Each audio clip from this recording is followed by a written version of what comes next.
After that Minnesota game, a few days later when you talked to us, you said that you're only as good as your last game.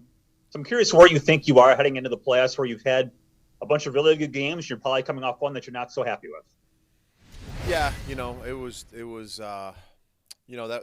such a unique week in the sense that what we had done the previous 16 weeks, had kind of put us in that position. But um, I'll stand here and tell you. I mean, we had a phenomenal week of practice, phenomenal week of preparation. I'm talking about last week. Now we were in, we put ourselves in position because of what we were able to accomplish. The 16 previous weeks that we were able to, sit some guys, um, maybe rotate some guys differently than obviously we normally would, and then also be able to have a chance to get a bunch of guys, to play defensive snaps that normally wouldn't. So, but bottom line, they played better than us. They made more plays than us. And they beat us. But we absolutely took everything in our mindset as far as from a preparation standpoint. We wanted to go in and win that game, and we didn't. So, but at this point, there were some things that we learned from. There were some things that happened that we hadn't experienced all year. But we're on to the playoffs, and we've had a great day yesterday. Great day today, really focusing on ourselves, at least when the players have been in the building. And then, this week when the players have been out of the building, it's given us a great chance to kind of move forward to whoever our potential next opponent's going to be. Ryan Wood. With everybody coming back to this roster on both sides of the ball, Whittney Mercilus is just not a name that anybody has I know. Thought of. Yeah. We found out 2.5 hours ago that he might have a chance to play again this season. When did you find out that might actually be possible? No, and I know, Ryan. We're the same way. Our medical staff does such a great job, and we have a staff meeting every single morning that Flea obviously comes to, and I don't know what day it was. It was either Monday or Tuesday, and Flea was really excited where Whittney was, but to be honest with you, I didn't think that I would think that would be next week, but yeah, now it was pretty limited, but yeah, Whittney was in, we practiced in pads today, so Whittney was out on the practice field in pads today, so it was, I mean, the Whittney, I don't know how well you guys have gotten to know him, but you talk about a pro and just an incredible leader, just an incredible guy. And he's been saying since, the night that he got hurt, he's like, I'm going to be back. I'm coming back. I promise you I'm coming back. So he's worked his tail off to get to where he's at. But to answer your original question, yes, I was completely surprised that it was – as early as today, but it was great to have him out there. If I could just follow up real quick, where can he help you? I mean, with Za'Darius, it's pretty obvious with that explosiveness where he could. But with Whittney, with how he was playing, and where do you think he could help you? Well, first and foremost, at that position, at the outside linebacker, defensive end position, you have a nice healthy rotation, and when not having a Za'Darius all year. That's affected. That put a lot of pressure on, Rashawn and Preston. We had guys that filled in and did a great job. When we got Whittney, not only were we getting a guy to roll in there, we were getting a guy that he's played at a Pro Bowl level before in his career. So now moving into the playoffs, having the ability not only to have still Rashawn and Preston, but to have a Z in the rotation, to have potentially Whittney in the rotation. It just gives you, fresh rushers, fresh violent guys on the edge. And as I've told you guys, you can't have enough of those guys. Matt Schneidman. Hey, Joe, how are you? Hey, Matt. How you doing, man? Good, thanks. With Z, and obviously at the beginning of the year he was pissed he wasn't voted a captain and all the back stuff. Do you think he's in a good spot now, and how has he looked just these last 2 days getting him back into things? He looks great. and it's 2 days. We ran around and did some stuff yesterday. Again, we were in pads today. We were just in the process of starting to look at practice, but I think he's in a great place. So we'll see how he obviously after we're going to go out and get another day's work with the guys tomorrow. So I think this weekend obviously will be big for him specifically on just how his body feels and how his body reacts to 3 days of work.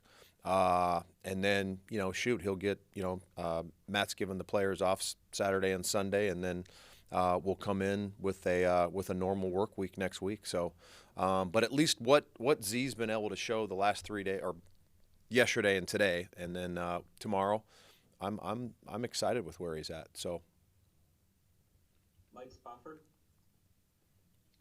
Hey, Joe. Hope all is well. Hi, Mike.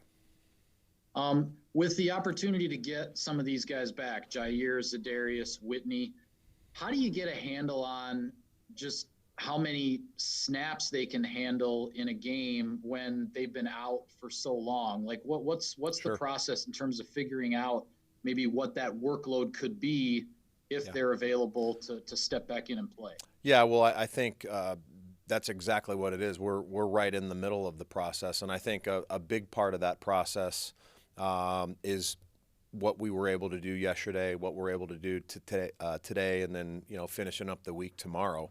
I think that's at least given me and our entire staff a little bit of a gauge on where they're at, because you're right. I mean, these guys are incredibly gifted, specimens that. I don't care how talented they are and how physically gifted they are. They've been away from Ja. What's it been? 14 weeks, and with Z, it's been 16 or 17 weeks. So they've been away from it, and I don't care what you say. Your body has to get conditioned and hardened, and you do that through practice. That's why you practice.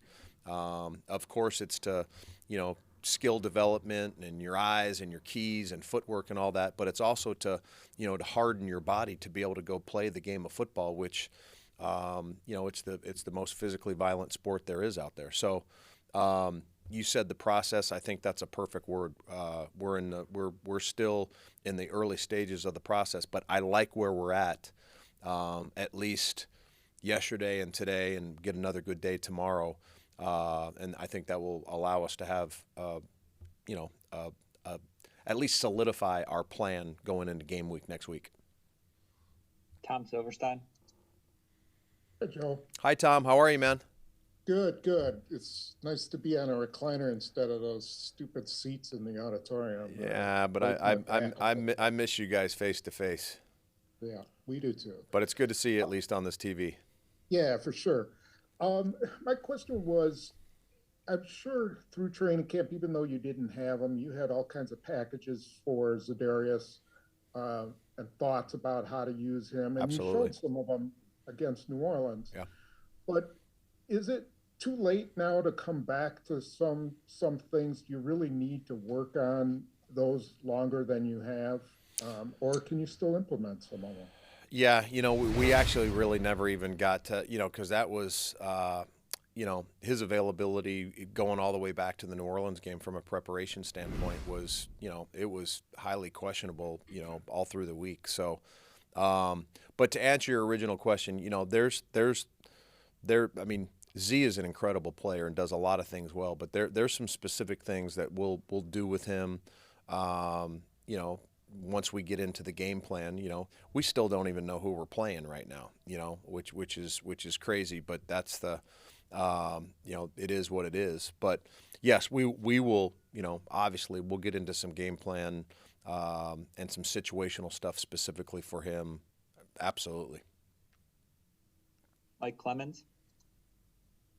Joe, after the Lions game, Amon-Ra St. Brown said just before that first trick play that went for 75 yards, he could hear from the Green Bay sideline guys saying, 14's going to get the ball, 14's going to get the ball.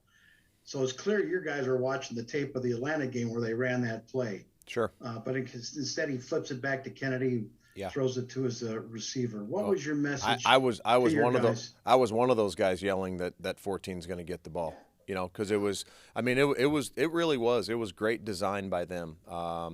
They were in what we call 0-1 personnel. Which there's not even a running back on the field. You know, it's one tight end and four receivers, which you instantly think, you know, conventionally that, oh, it's going to be an empty formation. But then they were able to create a 3-by-1 formation and put a wide receiver in the backfield. And the previous times that they had ever shown that, they had just run a little, you know, counter play handoff to 14. So we absolutely were. And that's the thing, guys. When and I don't call them trick plays. I mean, it's a football play. And in football, especially defensive football, which is so reactionary, you have to apply the defensive call. You have a rule, you have a technique based on, you know, whatever the heck you're in, whether you're in man, whether you're in zone, whether you're a 4-man rush, a 5-man rush, whatever. And you have to apply that technique and that rule, you know, once the ball snapped, you just got to react. And they did a great job designing that play because, you know, I think that's, again, why they are referred to trick plays because, you know, what transpired, you know, 2 seconds after the ball snapped, you know, we had no idea. But that's where you have to, you know, when you play defensive football, you have to follow your rules. You have to be disciplined with your eyes, and you have to play rules football because you have no idea. The offense knows what the play is, the defense doesn't. So it was great design, and you know, like I said, it was. But I was one of those guys that were yelling when he heard 14's getting the ball. You know, we were all yelling it, and 14 did get the ball, but then he freaking pitched the ball. So, but no, it was a, you know, you just in those situations when those things happen, whether it's a double pass, a reverse pass, they got us on a flea flicker late in the game. Again, you have to rely on your rules and just having disciplined eyes, you know, because defensive football, everything's built for if you follow your rule, you should be able to at least be in position. And they obviously got us on those 2 plays. You know, it was 120 yards and 2 touchdowns, which unfortunately ended up being the you know, the deciding factor in the game. Jason Wilde. Hey, Joe, thanks for doing this. Yeah, Jace, good seeing you, man. Yeah, it's great to be seen. I'm glad Spoon is comfy in his recliner. Following back on Spoon's Wait, is that Tom's nickname, Spoon? Yeah. Okay. See, this is what happens when we don't get to spend time together. You don't learn all these things. Yeah, I thought I knew you guys. So now Spock, that's Mike Spofford. Okay. Following up on his question. Well, that makes sense. I still don't understand Spoon, but that's for another time. Okay. My questions are long enough as they are, so let me get to the point. So following up on his question about, you talked about getting guys in shape. Look, I can't imagine there are drawbacks to getting a Za'Darius Smith and a Jaire Alexander back. They're 2 of your studs. Yeah. But are there challenges of figuring out exactly how to use them?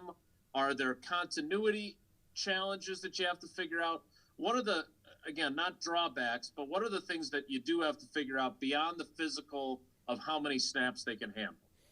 I think that's it starts and ends right there. I think that's the toughest challenge, you know, because again the enticing part of it from a coach's standpoint when you're dealing with you're not talking about just a player or even a starter. You know, you're talking about Pro Bowlers. You're talking about elite players that have played at an incredibly high level their entire career.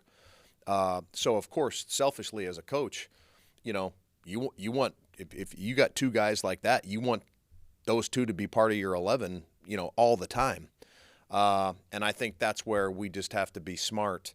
And again, as I keep referring to, you know, what we've been able to accomplish the last 2 days, yesterday and today and then tomorrow, you know, I think we have to see where they're at because, you know, of course, we're going to want them out there to be able to perform at the level that, you know, we're used to seeing 55 and 23 perform at.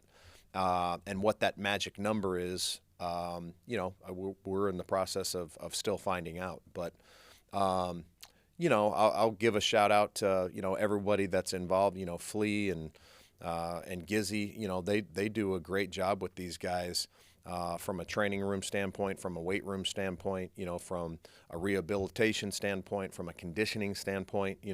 These are all things that factor in. But now it's different when the ball snapped and you got to go. You got to take on a 300-pound man, or you got to cover a guy that runs 4.3 and then tackle him when he has the ball, or make a play. And again, those are, we talked about the process earlier. Those are all things that we're still in the process of working through. But I love where we're at. We're not even in game week yet, and at least we've gotten to see these guys the last 2 days, practice with us and be out on the grass today in full pads. It was great to see. It was exciting. Bill Huber. Yeah, Joe, going back to the trick plays, or not trick plays, but what you had a different word for them, but it's a copycat league. Do you expect to be tested by more of that kind of stuff here in a week and a half? Oh yeah, I mean it's I think those plays, whether you call them trick plays or gadgets, every single offense. If you went to all 32 offensive playbooks in the National Football League, they have a section on that. They have those things. So again. You have to be potentially ready for, a drop back pass or a traditional handoff or a gadget play, every time the ball snapped. And that's the thing. Like I keep saying, when you play a reactionary position, which defense is, you got to get the call. You got to play your technique. You got to have disciplined eyes, because you truly have no idea what's coming, when the ball snapped. So. Of course. I mean, every offense has them, and you got to be ready for them at all times. Last one, Mark Daniels. Hey, Joe, I'm glad. Good to see you. Hey, Mark. About reactionary. When, in your experience, when guys come back after missing a lot of time, do those reactions come back instantly? Does it take a series or two, a game or two? And with Za'Darius and Ja in particular, this isn't just a regular season game they're coming back, and this is a playoff game, and those reactions have got to be on point. No doubt. Or it's the end of the year. Yeah. Yeah, I think when you're dealing with players at the caliber that they are, they wouldn't have gotten to where they're at without just having unbelievable instincts and awareness, God-given ability that I call it.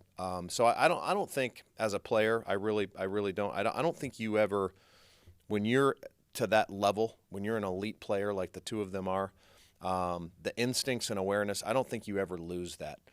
The thing that's different is the conditioning, and not only just the cardio part of it. I'm talking about your body's being in conditioned. And like I said before, that's why I'm a firm believer.